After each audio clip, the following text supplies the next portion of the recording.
acabou de citar, né? Que ele abordava homens e tratava com os homens no viaduto. E as mulheres, você relatou que ele não transava. Como é que é isso aí? Então, a orientação sexual dele, eu não consegui dizer qual é. Primeiro que eu acho que a orientação sexual da pessoa tem que ser dita por ela. Se tiver um contexto, que dependendo do contexto nem se pergunta, como são crimes sexuais, aí tem essa deixa para perguntar. Né? Se você está cometendo crimes sexuais, ora você mata homem, ora você mata mulher, nesse contexto eu posso perguntar para você, Glauber, qual é a sua orientação sexual? Se isso tiver a ver com o tipo de trabalho que eu estou fazendo. No caso do Francisco, a princípio ele seria bissexual. Mas ele diz que não, que ele é hétero. A mãe dele, eu fui perguntar pra mãe dele nem aceita. A mãe dele diz que as pessoas pensam que ele é gay porque ele usava umas roupas.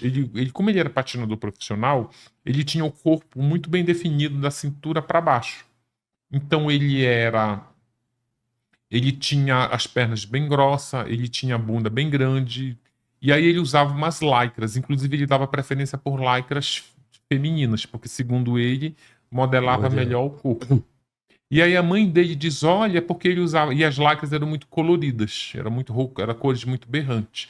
E aí a mãe fala, eles vêm dizer que meu filho é gay porque ele usava essas roupas. Meu filho, apesar de ser um homem colorido, ele é heterossexual porque tinha uma fila de mulheres na porta de casa querendo namorar ele. Inclusive o apelido dele era Zé Galinha. Isso é verdade. Ele realmente era chamado de Zé Galinha entre os amigos da patinação. Mas tem relatos comprovados de que ele namorou homens. Inclusive tem até uma foto aí, se tu olhar, tem uma foto de uma travesti. Eu vi. Tem uma foto de uma travesti que ele namorou essa mulher. Aí. Aqui.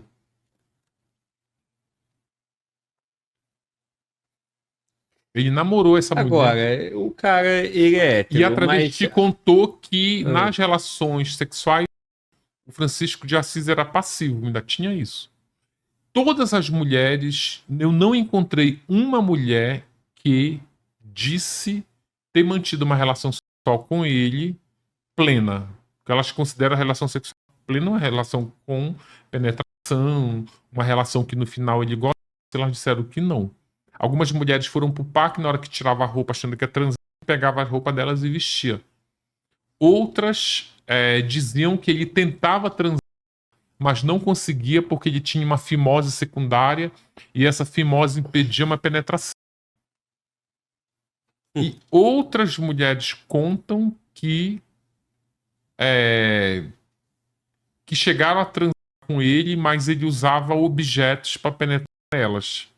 Então, assim, mas em compensação ele engravidou uma mulher que, segundo essa mulher relatou, ela conseguiu engravidar sem ele fala. Ele ejaculou o sexo dela e ela acabou engravidando. E hoje também há uma grande dúvida se esse filho é dele ou não, porque aí essa mulher acabou se casando com outro cara e esse cara assumiu o filho como dele. Por exemplo, a mãe ele diz que tem um filho, ele fala isso no processo de execução penal, que tem um filho que teria mais ou menos entre 30 e 40 anos, entre 30 e 35, na verdade. E a mãe diz que é dúvida. Mas eu vi de longe, essa pessoa é a cara do Francisco. Não tem DNA, então. Não houve uma comprovação. Não, pra mim tem que ter DNA, né? Sim. Não fica igual o caso do goleiro Bruno, que aquele Bruninho é a cara dele. Tipo, não tem como dizer que não é filho, né? A cara mas dele. parece bastante com a mãe, mas... Eu acho, mas tem um perfil do pai, assim. Grandão, o rosto ali tem meio... assim, eu já vi a foto dos dois e eu achei bem parecido. Mas não se tem um DNA. Né? Não se tem um DNA. E o goleiro Bruno não reconhece, diz que não é. Se bem que agora que ele tá virando goleiro profissional, ele já quer treinar o menino, né? E o Bruno tá trabalhando você acompanhou isso? De entregador. Entregador, transportador, né? Eu já soube que... De móveis, trabalhando no caminhão. carregando coisas. Então, eu já soube de outra coisa, que ele trabalha carregando, transportando, mas ele é sócio da empresa de transporte. Que inclusive ele era até um tempo atrás até garoto propaganda dessa empresa. Mas Sim, também. bom, fato é que a carreira dele tinha. Ele era goleiro titular do Flamengo, jogou no Atlético Mineiro, seleção, né? E ainda que ele seja sócio de uma empresa, uma transportadora, né? Depois de anos de cadeia, depois de um crime desse. Na verdade, o que se espera da ressocialização é isso, o cara reconstruir a vida, né? Sim. Mas, enfim, o que eu acho muito, muito enigmático nesse crime é eles não apontarem onde está o corpo, né? O dilema da mãe é esse, né? Eu quero enterrar minha filha e vocês não me dão esse direito porque vocês não dizem onde está o corpo. Não, e há uma condenação, né? Não há o corpo e não há nem também... Mas há muitas provas. É um conjunto de provas, exatamente. Né? Mas, assim, e a prova testemunhal, ela pesa muito, né? Mas é um caso que... Qual o trabalho mais profundo que tem disso? Tem algum livro? Não, eu li o livro. Tem um livro chamado Indefensável, que é feito pelo Leslie Leitão e um outro jornalista que eu não vou lembrar o nome. Que o Leslie é um dos maiores repórteres investigativos que a gente tem no Brasil. Inclusive, ele trabalha fazendo investigação para o Jornal Nacional. Ele escreveu um livro. Recentemente, inclusive, esse livro, o goleiro Bruno moveu um processo contra a editora, porque estaria usando uma foto dele sem consentimento. Ele ganhou esse processo.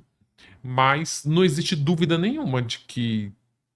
Inclusive, essa coisa de não tem corpo, não tem crime, é uma coisa muito da ficção, da literatura. Mas tem muita gente que é condenada por corpo que não aparece. Não, isso foi muito discutido na época. Eu lembro que tinha muitas versões diferentes, né? A prova testemunhal, ela o tempo todo trazia uma nova versão. Sim. Lembra disso? O primo e tal. O executor lá, que é o Bola, né? Sim. Toda hora ele trazia uma versão diferente. Mas a gente estava falando lá do Francisco. Mas ainda só nesse negócio do julgamento do Macarrão. Não, sobre essa coisa do caso Bruno, cara, é tribunal do júri e é uma loteria. Eles morrem de medo do tribunal, criminoso morre de medo do tribunal do júri, assassino, porque ali, tipo... Ali tu pode condenar... É emoção, é mais emoção do que prova. E tu pode condenar até inocente. Porque tu pode inocentar... Eu já vi júri em que o réu confessa inocentado. Tipo, ficou... Sabe? E eu no júri muito curioso, porque o cara tinha matado a mulher e eles tinham 7 filhos. E ele foi inocentado porque se ele fosse condenado, as crianças iam pro abrigo. Então, sabe, tipo, matei a mulher, mas não é isso mais que tá em jogo. O que tá em jogo é para onde essas crianças vão. E o júri resolveu inocentar o cara, absolver para aquelas crianças não perderem o pai. Inclusive, o advogado dele disse, olha, essas crianças já perderam a mãe. Eles estão morando com o pai. Se o pai for condenado, elas vão pro abrigo. E ainda dizer assim, esse aqui que tem 14 anos, ninguém vai adotar. Quem vai adotar uma criança de 14? Aí quando completar 18, daqui a 4 anos, vai pra rua. Aí na rua, você vai estar lá na sinaleira, aí ele vai puxar uma arma e vai pedir seu celular. Então é isso que acontece. Eles não, então vão absorver todo mundo. Absolve aí, botou, e o cara foi inocentado. Sim. Por isso que o tribunal do júri, tipo, Bruno, Macarrão, Bola... Justamente porque é mal arranjado o crime. Eles se acusam, né? Começam a se acusar. Isso. Mas o testemunho do Macarrão meio que é ele assume, né? Ele fala que... Fica uma confusão. Fica uma confusão. Mas aí o do Francisco, ele diz que tem um filho, mas não tem DNA, né? Agora, todas as relações sexuais, o ato sexual que você relatou aqui pra gente, na tua pesquisa, foi relação passiva, né? Com homens, sim. Porque você diz que ele não chegava a ter uma relação, um ato sexual completo, né? Sim. Aí tem a questão da fimose. Tem. Tem muito relato de amigos que o Francisco transava. Inclusive, ele tinha 3 amigos que eram bem próximos e um deles ele transa esporadicamente. Tá, só homem, então. Só homem. Mas as vítimas todas mulheres. Todas mulheres. Existe uma tese que o livro defende, que é revelada pelos exames projetivos, que no fundo ele queria ser uma mulher. Num relatório escrito por uma psicóloga do Hospital das Clínicas, que fez atendimento no Francisco dentro da casa de custódia de Taubaté, ele revela de maneira clara e direta para ela que no fundo ele queria ser uma mulher. A esse amigo com que ele transava esporadicamente, ele também revelou que queria ser uma mulher. E esse amigo pergunta, mas se você fosse uma mulher, como você seria? Que aí ele diz, olha, eu seria uma mulher branca, baixinha, de cabelo encaracolado, que é o perfil, inclusive, até da travesti, da Tainá, com quem ele namorou. E aí, para a psicóloga, ele reforça essa tese de que ele queria ser uma mulher, ele até explica por que ele queria ser uma mulher, que ele diz que mulher é mais facilmente dominada, que aí a mulher é mais submissa, ele tem esse desejo. E aí, quando ele é submetido ao teste de Rorschach, que é aquele teste aplicado por psicólogos em que o laudo de Rorschach revela os desejos ocultos do paciente, e aí esse exame também, esse laudo também revela que ele queria ser uma mulher. Depois que eu publiquei o livro não crava qual é a sexualidade dele, porque ele se diz hétero, se ele se diz hétero, mesmo transando com homens, é isso que vai estar.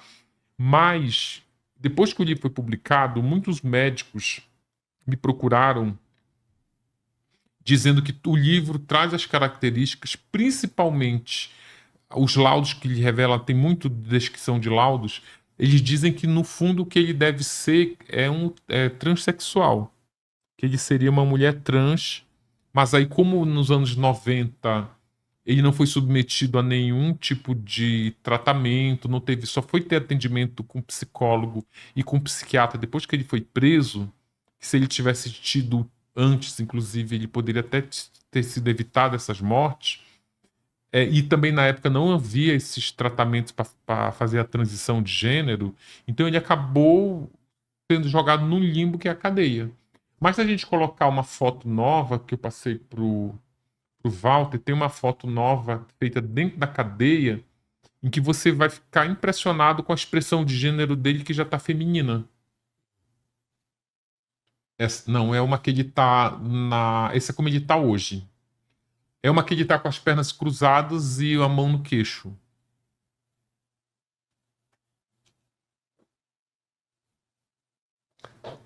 Essa é a mãe dele. Ele nega as relações, então... Olha, volta aquela foto. Essa aí. Essa aí exatamente. Essa foto é recente.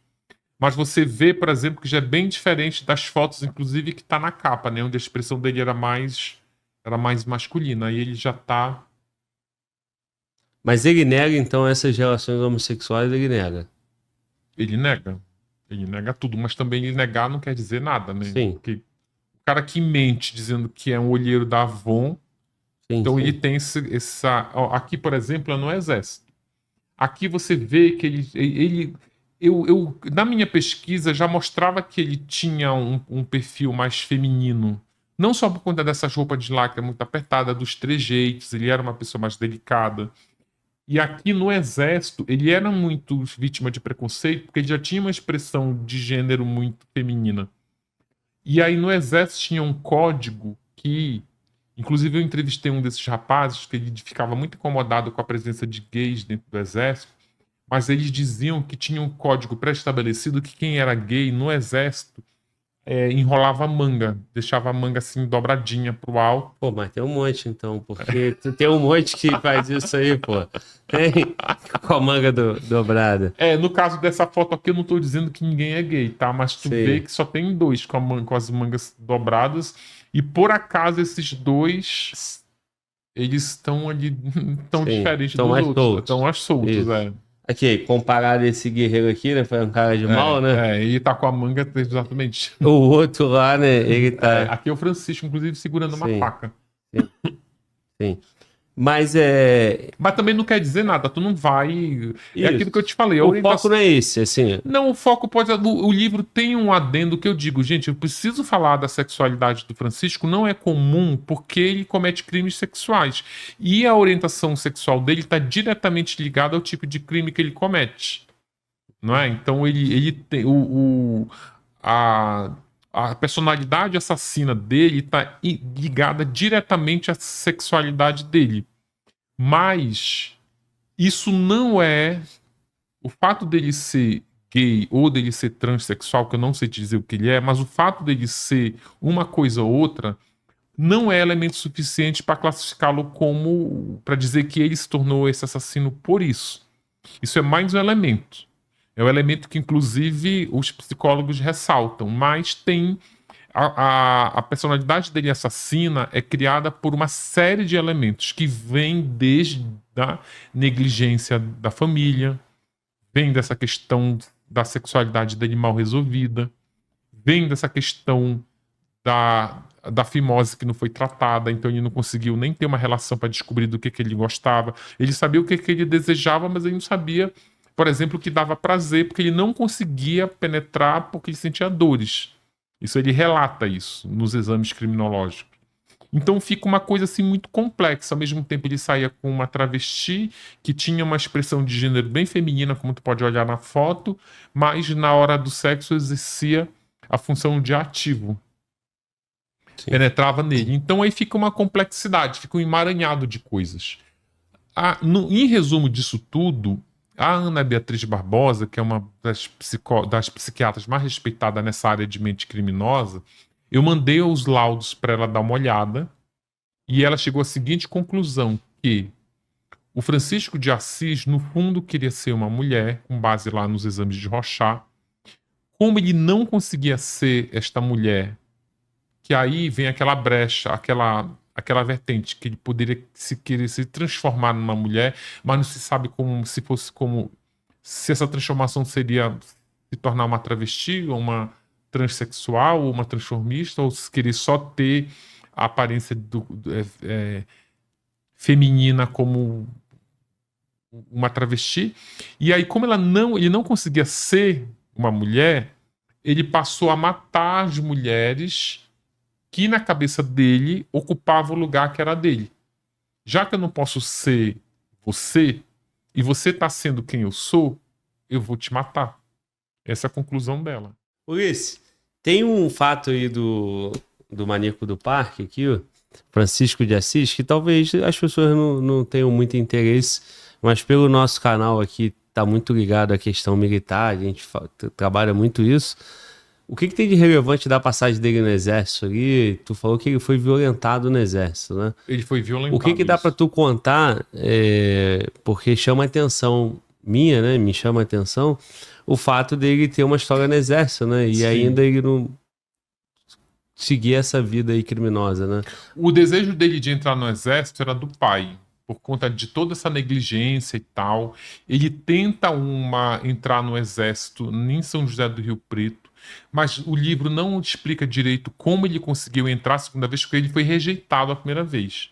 Mas ele não entrou nem como refratário, ele não chegou a ter também a certificado de reservista, mas ele foi recusado a primeira vez num batalhão em São José do Rio Preto. Segundo o médico contou pro pai, por conta dos trejeitos femininos dele, ele disse, olha, ele não é o perfil. E aí o pai dele saiu de lá revoltado, e aí eles se mudam para São Paulo, e aí orientado pelo pai, ele diz, olha, agora vai para te alistar novamente. Isso, todo mundo do exército fala isso, isso é impossível. Isso, 2 vezes. Isso é impossível. Se tu é rejeitado uma vez, já era. Sim. Mas tem um argumento que me convenceu, que é real, que na época que o Francisco entrou, o exército ali naquela região de São Bernardo, de Osasco, do próprio São Paulo, eles estavam desesperados, recrutando, inclusive quem passava na rua, porque o Lula, em São Bernardo do Campo, estava começando a despontar como um sindicalista que estava fazendo que aquilo ali era fim lá do regime militar, ainda vivia aquele rescaldo da ditadura, e o Lula já aparecia para as Forças Armadas como um agitador, com Uhum. aqueles comícios lá na frente daquelas montadoras. Então o exército estava monitorando esses comícios da esquerda naquela região ali do ABC, e era um batalhão de infantaria motorizada, ou seja, eram eles que cuidavam do transporte do exército. E aí eles estavam desesperados, saíram recrutando todo mundo, e o Francisco teria ido nessa toada. Ele realmente entrou no batalhão de infantaria motorizada que fazia o monitoramento desses discursos das lideranças de esquerda na região do ABC, e ele chegou a se deslocar para lá. Só que ele trabalhava no rancho, na, na, Cozinha. na cozinha. Por justamente, segundo os contemporâneos dele me disseram, que ali quando o cara, inclusive, foi recrutado junto com o Francisco, o militar que estava recrutando ele falou assim: olha, quem é gay pode ficar no exército desde que fique camuflado.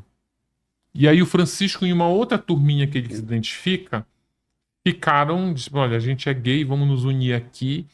E aí era tradição também nesse batalhão esses que eles identificavam como gays, irem ou pro rancho ou para para de operações que iam trabalhar no pelotão de operação, que é trabalhar como telefonista. Comunicação. Secretaria, parte burocrática e tal. E os que estavam ali tinham aquele perfil mesmo, mais combativo, e que eles iriam para combate em campo, para aquelas operações de campo. E aí o Francisco foi para cozinha. Só que aí o que aconteceu? Dentro do exército, ele ainda queria desenvolver a atividade de patinador. Então ele começou a organizar um grupo de patinadores dentro do exército. E aí tem até um relato que ele deu em cima de uma mulher, de um comandante. Eu sei o seguinte, ele ficou 3 anos no exército, sempre na função de cabo, ele nunca conseguiu subir de patente. E aí um comandante chamou ele e disse: olha, tu vai ser expulso do exército porque tu já teve mais de 20 passagens lá pelaquela prisão que tem do exército, de indisciplina, uma série de coisas, mas para não ficar registrado que você foi expulso do exército, a gente quer que tu peça a dispensa que a gente vai te dar. Aí ele pede a dispensa e sai. Já saiu depois de 3 anos, mas nunca passou da patente de soldado.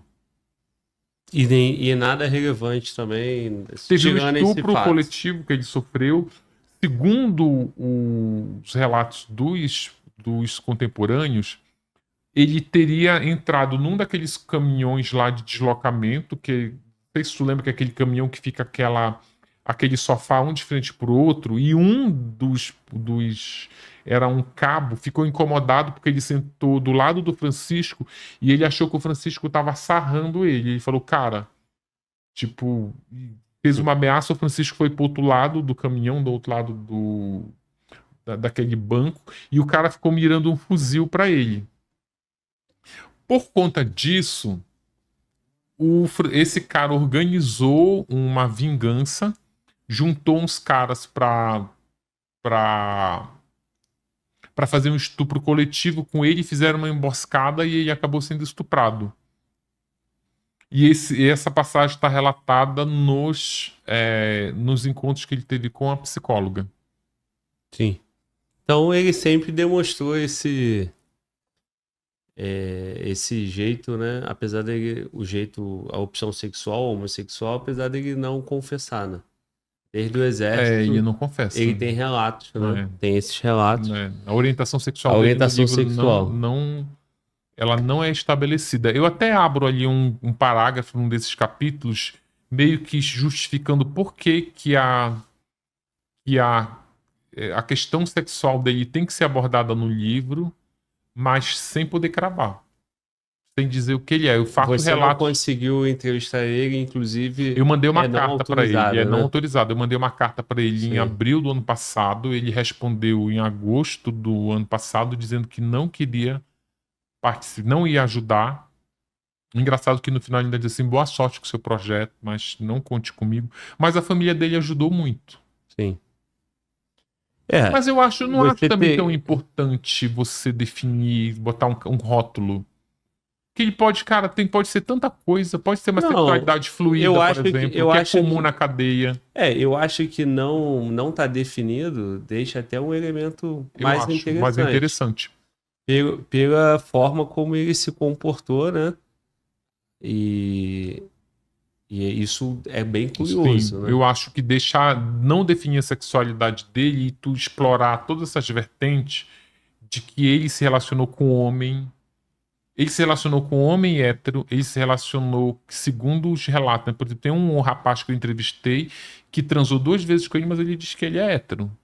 Então, tá bom, se tu diz que tu é hétero, teve uma experiência lá e não gostou, não mudou tua orientação sexual, eu vou. Não existe, a orientação sexual não é um laudo que tu vai, não, é o que você disser. Né? Então o cara diz, eu não sou hétero, mas eu tive essa experiência com ele e não curti. Que inclusive ele conta que essa experiência nasceu muito por acaso, porque o Francisco queria fazer uma cirurgia de fimose, mas ele não sabia como ficava o pênis depois dessa cirurgia, porque alguém tinha dito pra ele que ficava uma cicatriz muito feia. Agora pronto. Aí ele foi e pediu pra ver. O cara falou, eu fiz, você quer ver? Ele falou, quero. Nossa. E aí ele falou, Pô, desculpa, eu tô me segurando aqui, mas não deu. não, mas é engraçado. É, mesmo. Aí que ele abordagem, né, É. cara? E aí ele fala, olha, o pênis com a fimose é assim. Aí ele fala, mas aí como é que fica, como é com a fimose se ele tiver ereto? Ele fala, olha, se tiver ereto, tu tinha que chupar ele. Aí o Francisco vai e chupa. E aí, enfim, isso é uma experiência sexual. Sim. Não é uma experiência sexual, mas o cara diz, olha, eu fiz isso pra mostrar pra ele, mas eu sou hétero. Aí, tipo, Entendo. É. aí eu Por que não fala logo, né? É porque tá desconfortável. É. Né? Mas aí também me fala uma coisa, se E essa também pessoa... pra tu não é importante, né? não, se pra o mim, cara é ou não é. pra mim Tu quer o relato. eu quero esse relato. Sim. Então esse relato pra mim ele é ótimo e não precisa. E eu acho que não precisa também as coisas serem muito Sim. claras assim também. Agora a pergunta, tu ia me fazer uma pergunta. Me diz uma coisa, aí eu... Ah, nem lembro mais. Esqueci. Mas, por exemplo, no livro da Suzane, o Christian Cravinhos tem uma passagem no livro de que ele namora um outro preso. Um preso chamado Duda. Mas aí o Christian, na cabeça deles, Duda, que inclusive é um nome ambíguo, que serve para Eduarda e para Duda, para Eduardo e para Eduarda, que chamava Duda, e ele sempre chamava a Duda no feminino. E ele namorou um tempo, quase um ano com esse cara, mantinha relações sexuais com a companheira que visitava ele, mas ele saiu da cadeia. Essa Duda achava que ia morar junto e falou: não, cara, a minha experiência era só lá dentro da cadeia. Aqui dentro da cadeia, fora da cadeia, eu sou hétero. Só que assim, o cara diz isso e eu acho isso um absurdo. Mas aí, quando o cara disse isso, eu fui fazer uma pesquisa sobre sexualidade dos presos. Sim. E aí eu descobri num trabalho, inclusive aqui da UNB, que em situações de confinamento, a sexualidade ela flui. A gente tem outro exemplo emblemático, a Suzane von Richthofen. Ela namorou uma mulher dentro da cadeia, o Sandrão Sim. lá, e ela saiu de lá, ela nunca mais namorou mulher. Ou seja, a sexualidade ela flui no confinamento porque você está confinado com pessoas do mesmo sexo. E a vontade, o desejo sexual, ele prevalece a essa questão. Tipo assim, eu preciso fazer sexo e aqui no momento só tem pessoas do mesmo sexo, mesmo eu sendo heterossexual, eu me relaciono. Só que aí depois que você sai da cadeia e que você tem contato com o sexo oposto, a fluidez sexual, que inclusive esse trabalho da UNB, ele faz um paralelo com o interruptor, que a fluidez é isso, né? Eu sou hétero, eu sou gay. Eu sou hétero, mas aqui só tem homem, eu viro gay. Aí daqui a pouco eu tô lá fora, tem mulheres, eu viro hétero. Ou seja, ela flui assim. Que aí não é nem um termo, não é nem virar, né? Eles usam outro termo lá, eles fazem um ajustamento. Porque eles fazem um ajustamento na sexualidade. Por isso que ela é considerada fluida. Ela vai fluir conforme... E que não é só em presídio, tá? Eles defendem que esse tipo de fluidez acontece em confinamento de concentração esportiva, de aqueles navios da marinha que saem, eles ficam confinados não sei quantos meses em alto mar, Sim. e em reality show, que eles ficam lá. Tem uns fora do Brasil que é só homem, que é só mulher, e ficam lá. Enfim. Ou seja, Por isso que não dá pra tu ir atrás da verdadeira sexualidade do cara que só deu o pau pro outro chupar pra ele ver uma fimose. Mas ele fala que nunca mais teve experiência nenhuma. E aí, mano, volta, quer participar? Oi, irmão. A galera aqui no chat tá interagindo, né? E o pessoal tá no Lá Ele, né? Lá Ele eterno, né? Tá no quê? Lá ele é uma gíria lá da Bahia, né? E você sabe. Não sei. O que é? Tu sabe o que é, Francis, essa gíria? Não? A gente é do Pará, não sabe. Como é que dá pra explicar o Lá Ele, Glauber? Pô, eu não sei nem falar lá ele, mano. Como que eu vou explicar? Ilaí? Lá Lá ele. Ele. Ah, lá ele. É porque, vamos lá, resumindo é o seguinte. É aquelas coisas que dá rima, né? Coisa de homem, né? Sim. Piada quinta série, né? Aí o cara fala uma coisa e aí começou lá nele. Ah, sim. Aí lá nele virou lá ele, Sim, entendeu? sim, Então entendi. tudo que dá uma rima, aí o baiano brincando muito, ele adapta as palavras, né? Então ele vai falar, sei lá, como é que é o nome daquela bebida que eles bebem lá? Ih, irmão, aí você... Como é que é? Curives? Que o camarada... Não, então, eles não falam... Tem uma lata aqui, cara, a que o cara trouxe aí, uma lata Jambu? dessa. Não, pô, jambu não. Jambu Então, é da terra dele. Jambu é do Pará. Jambu é do Pará, a rapaziada lá na Bahia não fala a palavra com U, né? Porque eles falam que dá rima, aí eles falam tudo Lá Ele. Aí já começa com Lá Ele, a frase com Lá Ele. Mas eu pedi pra tu comentar e tu joga um lá ele aqui e saiu o assunto, mano. Tu tinha que falar a tua opinião. Independente disso, o fato é que o camarada, ele aborda 200 mulheres, ele não tem relação sexual, porque quando tu pega a notícia do cara que violenta a mulher, leva pro parque e mata as mulheres, tu pensa o quê? Que ele violentou, estuprou e depois matou, né? Mas não. Ele não tinha relação sexual com as mulheres, ele tinha relação sexual com homens. com homens. Né? Como passivo. Então, exatamente. E quando ele se relaciona com a travesti, ele tem relação passiva também. Com passiva. E o mais engraçado é que essa travesti, ela tem... Eu fui atrás do depoimento dela na fase de inquérito. E aí os policiais perguntam pra ela como era a relação sexual com o maníaco. E ela fala, olha, eu era sempre ativa com ele. E aí, às vezes que ele tentou ser ativo comigo, ele não conseguia por conta da fimose, que ele sentia dor.